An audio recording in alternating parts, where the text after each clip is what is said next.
কুমিল্লার লাকসামে বৃক্ষরোপণ কর্মসূচিতে এক বিএনপি নেতাকে লাথি দিয়েছেন কুমিল্লা ৯ আসনের সংসদ সদস্য আবুল কালাম। সোমবার রাতে এই ঘটনার একটি ভিডিও সামাজিক মাধ্যমে ভাইরাল হয়। এর আগে গত ৪ এপ্রিল এমপি আবুল কালাম বৃক্ষরোপণ কর্মসূচিতে অংশ নিয়ে লাকসাম পৌরসভা বিএনপির সহসভাপতি আবুল হোসেন মিলনকে প্রকাশ্যে লাথি মারেন। ৩২ সেকেন্ডের এমন একটি ভিডিও সামাজিক মাধ্যমে ভাইরাল হওয়ার পর এ নিয়ে শুরু হয় তুমুল সমালোচনা।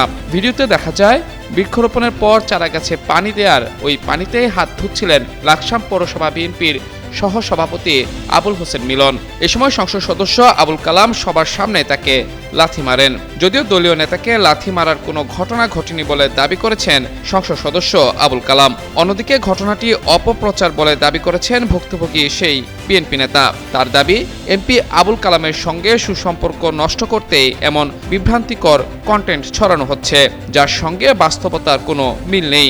অসৎ উদ্দেশ্যে এটি প্রযুক্তি বা এআই দিয়ে এডিট করে সামাজিক মাধ্যমে ছড়িয়ে দেওয়া হয়েছে। তবে ঢাকা ভিত্তিক অনুসন্ধানমূলক ও ফ্যাক্ট চেক সংবাদ মাধ্যম দ্য ডিসেন্ট ভিডিওটি যাচাই করে এআই দিয়ে তৈরি বা সম্পাদনার কোনো চিহ্ন পায়নি।